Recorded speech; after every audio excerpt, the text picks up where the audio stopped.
the boss was calm, like he was trying to talk to her in a calm way, but in his face there was so much fear. Hello everyone, welcome back to our channel, a channel for young Christian minds. Welcome. If you are new here, thank you for joining us, and if you're a subscriber, thank you so much for staying in this channel. Welcome back to the month of March, where I am sharing my testimonies in a storytime version. Wow, it's hot.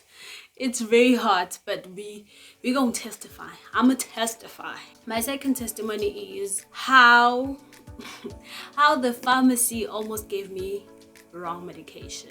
And not just wrong in the sense that I had flu and they gave me maybe asthma medication, not something like that, very intense. A backup story before we get to the how the pharmacy almost gave me wrong medication. I am someone who has a lot of allergies when it comes to food. Others are allergies, others I just don't understand. But there's a lot of food that I can't eat. If I eat that food, it makes me sick. And I usually have this strong and sharp pain right here. And I've tested for ulcer, it's not ulcer, right? They can't really diagnose and say it's what, right? So whenever I'm eating that's something that my body doesn't want, I'll have this sharp pain, right? And with other food that I think I'm allergic to, I'd vomit, I would have rash, I would have this and this. I would say I have food that I'm allergic to, and also just food that doesn't treat me well. I don't understand. But that's the backup story. So one weekend, me and my mom, we went to visit her friend in Pretoria, and we stayed there for a weekend. On Sunday, we were gonna come back, like it was Friday, Saturday, Sunday. On Monday we were gonna come back. So on Sunday evening, I had this pain, right? And obviously it means I had something that I shouldn't have had, and the pain is just, it becomes so intense, like it's so intense. Of course, because I've been having this pain for years now, I do have some medication to calm it down, but sometimes it does not work. It becomes so intense that even the medication doesn't work, and I just have to suffer the pain until it dies down on its own. Sunday evening, I have this sharp pain around 10, around 10, 11 in the evening. So this pain started. I try to drink the medication, I try to drink this and this and this, and it's not working. Like, it happens sometimes that when I drink the things that I'm used to drinking, it still doesn't go away. So I guess that Sunday it was that case. So it kept on throughout the whole night until morning. So my mom is like, okay, while we are here, can we go to a doctor here that we've never visited before? Maybe he will say something else. Okay, in the morning we wake up, before we leave Pretoria, we go to this doctor, and we get to this doctor, and he asks me all these questions. I tell him my backup story, that I do have allergies, but sometimes I don't understand if allergies, right? He says that maybe it's your blood type, this and this, like, until he prescribed the medication for me, right? He gave me other medication, and he prescribed it for me. So my mom is like, okay, we're gonna drink this one that he gave you to calm the pain down, and the rest we're gonna take it when we get home. So we travel, we leave Pretoria, we come back in PR. On Tuesday, my mom wakes up, go to work, and he passed by the pharmacy, gives them the prescription, this is the medication, they should give me the blah, blah, blah, right? And then the pharmacist reads the prescription and is like, oh, we don't have this medication here, but it's okay, we're gonna order it. I was like, fine, when can we get it? And then he's like, maybe in 2 or 3 days. Okay, fine. Then my mom goes, right? They order the medication, it's fine, everything is fine. On the 3rd day, they called her. The medication is here, come and get your medication, right? My mom goes, they give her the medication, and they telling her the instructions, how I should drink it.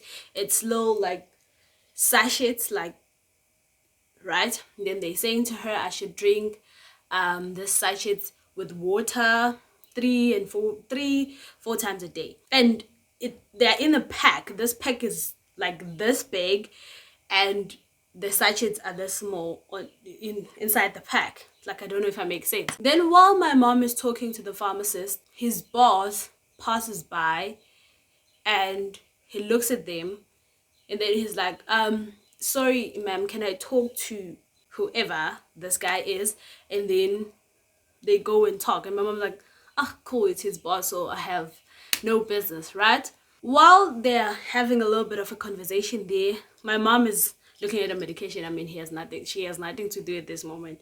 She's looking at the medication. Okay, fine. My mom says the packs were like 6, and then inside maybe it has like 10 sachets, because I was supposed to drink this thing 4 times a day. And then after that, the boss comes and he's like, I'm sorry, like he's so calmly, sorry, this is the wrong medication, I don't know what happened, but we ordered the wrong medication, this and this, can we take this back? We'll call you, we'll make sure that the other medication gets in here fast. And my mom's like, okay, cool, right? And then my mom leaves. And then on her way back to work, she gets curious, right? To say, okay, I wonder what the medication they almost gave me is for, right? And then she gets to work, because she had looked the name of the medication. Then she came back, started Googling the medication, and behold, she found that the medication they had ordered was for killing trees. Like, you know how you want your tree to, if you don't want to cut it but you want to kill it from the roots, that's what you do. You mix the sachet with water and then you spray around your trees, your grass. It burns plants basically. And my mom is like, what? At this point, I don't understand how they can make like this mistake. Okay, then my mom comes back. I'm like, where's the medication? Right? Because I'm curious, because already we had waited 3 days for the medication to get here, and now still my mom has no medication. And the one that the doctor had given me was too small. I think it was finished by that time. My mom is like, they gave me the wrong medication, and that medication wasn't just wrong medication, but it was just something that would have killed you. I'm like, what do you mean? What does that mean? And my mom is like, they ordered the wrong thing, and the wrong thing was something that kills plants. I'm like I don't understand. Like, my mom, what she's saying to me, what made her curious was the fact that the boss was calm, like he was trying to talk to her in a calm way, but in his face there was so much fear. Like, he was scared that, oh my goodness, we almost gave someone this thing, right? And I don't know. I don't know. I'm still trying to understand how that mistake happened. Like, this is a pharmacy. How does something that kills grass, like, I don't know. When you order this thing, don't you look this thing up? Like, I don't know. I could have died that day, or maybe I wouldn't have died, but it would have caused some serious damage inside me, like with my intestine or in my stomach or my liver, whatever it is. Obviously, it's something that a human should not drink. I don't know. I don't know. So this is my testimony to say God saved me from that. Like, the moment the boss walked by and saw this medication, that was God himself saying, you can't give her this. Because I don't think if my mom took the medication and came back home with it, we would have thought of anything or even Googled it. We wouldn't have anything of the sort, right?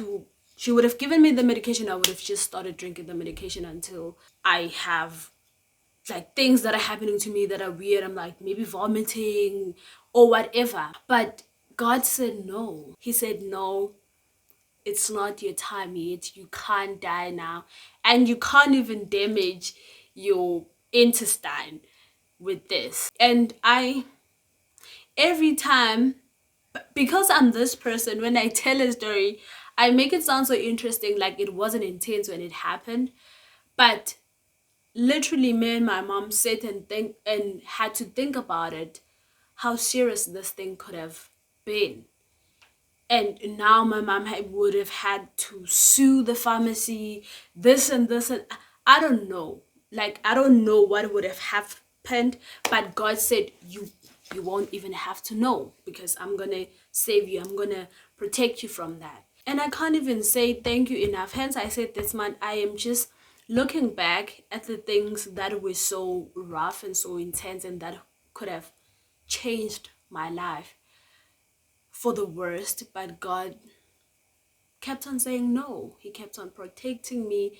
And not because I'm a much better Christian, and not because I pray too much, and not because I cover myself with the blood of Jesus too much, but simply because of grace. Simply because He's saying to me, there are better things for you to do. I am still preparing you for a certain thing. So just because I'm at the season in my life where I feel like everything is just still and I don't see the other side of the mountain, does not mean this is the end, because it wasn't the end when I almost got raped. It wasn't the end when I almost had wrong medication. It's still not the end now. So I am just trying to motivate myself and motivate you to say, whatever situation that you are going through right now, tough as it is, difficult as it is, heartbreaking as it is, but it's not the end. There is a light at the end of the tunnel, and He is preparing something better than what you were praying for. So I'm just trying to get myself into that mood to say, okay, right now you don't have that big thing to thank God for, but you have had experiences where you were so shocked by God's grace, by God's mercy in your life. So can you take those moments and bring them back now and look at the positive and look at what God has been, how God has been there in your life? So I don't know.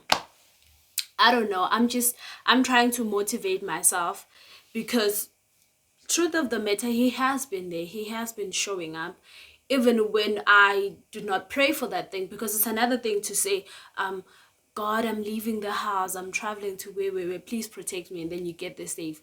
That's another thing than just a situation that pops up without you estimating that it's gonna happen, but God shows up for you at that moment. Is like, my daughter needs me. So again, another testimony that I want to share with you guys, that I want to encourage you guys to say, he is here. You might feel like He's not hearing you, because I know I've been feeling like, God, can you hear my prayers? But just taking this moment and looking back on all the things I've been through and how He has showed up for me in my life, is just saying to me, He does hear you, and He is preparing something for you. And meanwhile, while you're still in the season, He is protecting you, because He has a bigger plan at the end. So you can't die now. Something can't happen now, because He's preserving me for a better thing. So me and you, we are gonna be fine, and we should keep on praying, keep on crying to Him, and keep on telling Him our heart, how broken we are, how sad we are, and how we are looking forward to this big thing that He's preparing for us. And He hears us, and He's preparing everything that we are praying for us. I hope you enjoyed this video. Do comment and share your own testimony, and please do take this time also to reflect back and look at how God has been showing up for you in ways that you can't even explain. I'll see you on the next video, where I'm sharing another testimony in a storytime version. Thank you so much for watching. Don't forget to like, comment, share. Please share this video with your friends, with your family, your uncles, everyone. Share this video and subscribe. Please do subscribe if you haven't. Tell people about this channel. Tell people to watch this channel so they can receive Christ. We are all about Christ here. So thank you so much for watching. I'll see you on the next video. Bye.